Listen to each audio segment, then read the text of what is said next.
नमस्कार। कभी सोचा है कि भारतीय शेयर बाजार एक ही झटके में कैसे आसमान छू सकता है? आज हम ठीक इसी बारे में बात करने वाले हैं, जब बाजार ने एक ऐसी जबरदस्त छलांग लगाई जिसने सबको हैरान करके रख दिया। ये कोई छोटी मोटी रकम नहीं है। हम बात कर रहे हैं 8 लाख करोड़ रुपए की। सोचिए जरा, इतनी बड़ी वेल्थ कुछ ही मिनटों में इन्वेस्टर्स के पास आ गई। ये घटना अपने आप में एक मिसाल है और ये दिखाती है कि बाजार का मूड कितनी तेजी से बदल सकता है। और सेंसेक्स सेंसेक्स ने 1200 पॉइंट से ज्यादा की जो छलांग लगाई, वो कोई मामूली उछाल नहीं था। बाजार में मानो एक सुनामी आ गई थी और हर कोई बस देखता रह गया।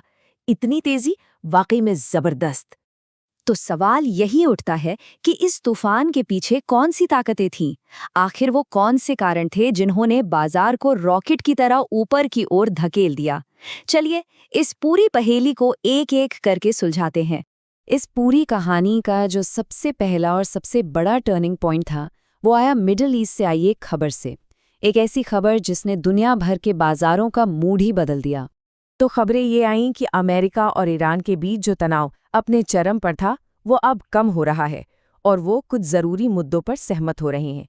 इस एक खबर ने दुनिया भर में जो अनिश्चितता के बादल छाए हुए थे, उन्हें हटा दिया और मार्केट में उम्मीद की एक नई किरण जगाई। और देखिए, एक्सपर्ट्स का भी यही मानना था कि बाजार में उम्मीद लौट रही थी। ये खबर भारत के लिए खास तौर पर अच्छी थी, क्योंकि जब होर्मुज जलडमरू मध्य से तेल के जहाज सुरक्षित गुजर सकते हैं, तो हमारी एनर्जी सिक्योरिटी को लेकर जो चिंता थी, वो कम हो जाती है।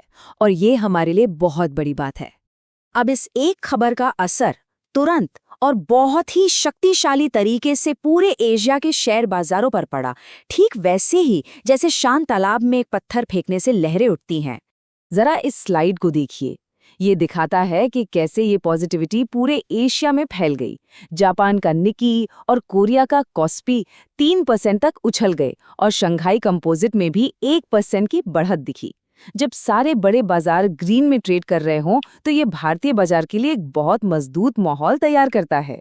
तो ये जियोपॉलिटिकल खबर सिर्फ एक खबर नहीं थी, इसका सीधा असर हमारी अर्थव्यवस्था की नब्ज पर पड़ा। और सबसे पहले भारत के लिए सबसे जरूरी चीज पर, कच्चा तेल। और इसका असर देखिए, जो ब्रेंट क्रूड $100 प्रति बैरल के ऊपर चल रहा था, वो इस खबर के बाद सीधे $93 के करीब आ गया।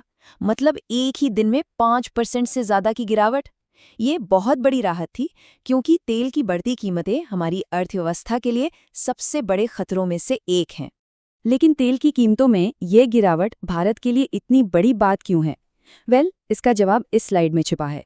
हम अपनी ज़रूरत का लगभग 80 से 90% तेल बाहर से खरीदते हैं, इसलिए तेल की कीमतों का हर छोटा बड़ा उतार चढ़ाव हमारी पूरी अर्थव्यवस्था को हिला सकता है। इसे ऐसे समझिए कि तेल की ऊंची कीमतें हमारी इकोनॉमी पर एक ब्रेक की तरह काम करती हैं, और जब ये कीमतें गिरती हैं तो ये ब्रेक हट जाता है। हमारा इंपोर्ट बिल कम होता है, रुपया मजबूत होता है, महंगाई का डर घटता है और फॉरेन इन्वेस्टर्स का भरोसा बढ़ता है। यानी एक ही बदलाव से कई सारे पॉजिटिव असर होते हैं। अब जरा ये आंकड़ा देखिए, तेल की कीमतों में सिर्फ $10 की बढ़ोतरी हमारे तेल घाटे को 10 से 12 बिलियन डॉलर तक बढ़ा सकती है। तो इससे अंदाजा लगा सकते हैं कि कीमतों में ये ताज़ा कमी हमारे देश के लिए कितनी बड़ी फाइनेंशियल राहत लेकर आई है। और कहानी यहीं खत्म नहीं होती। जब दुनिया में रिस्क का माहौल कम होता है, तो इन्वेस्टर्स सेफ माने जाने वाले अमेरिकी डॉलर और बॉन्ड से पैसा निकालकर भारत जैसे उभरते बाजारों की ओर देखते हैं। और ठीक यही हुआ। डॉलर और बॉन्ड यील्ड दोनों गिरे, जिससे भारत में निवेश करना और भी आकर्षक हो गया। इसका सीधा सा मतलब यह है कि फॉरेन इन्वेस्टर्स के लिए भारत में पैसा लगाना अब ज्यादा फायदेमंद हो गया है। जब अमेरिकी बॉन्ड पर रिटर्न कम मिलता है, तो उनका पैसा बेहतर मौकों की तलाश में निकलता है और इससे हमारे बाजार में और भी पैसा आने की उम्मीद बढ़ जाती है। तो इन सभी टुकड़ों को अगर हम एक साथ जोड़ें, तो हमें क्या मिलता है? हमें मिलता है अर्थव्यवस्था को लेकर एक कहीं ज्यादा आशावादी और मजबूत नजरिया। ये एक सीधी चेन रिएक्शन की तरह है। जियोपॉलिटिकल टेंशन कम हुई, जिससे तेल सस्ता हुआ। सस्ते तेल ने महंगाई का डर कम किया और अब ये उम्मीद भी जग गई है कि भविष्य में ब्याज दरें भी कम हो सकती हैं। बाजार इन सभी पॉजिटिव सिग्नल्स को देखकर भविष्य को लेकर काफी आशावादी हो गया है। तो कुल मिला के बात यह है कि जो बड़ी रुकावटें हमारी अर्थव्यवस्था के रास्ते में थीं, वे अब हटती हुई दिख रही हैं और आगे का रास्ता ज्यादा साफ और उज्जवल नजर आ रहा है। तो क्या ये सिर्फ एक दिन का जश्न है या फिर भारतीय बाजार एक नए शिखर पर पहुंचने के लिए सच में तैयार है? ये एक ऐसा सवाल है जो आज हर इन्वेस्टर के मन में है और इसका जवाब तो हमें आने वाला समय ही देगा।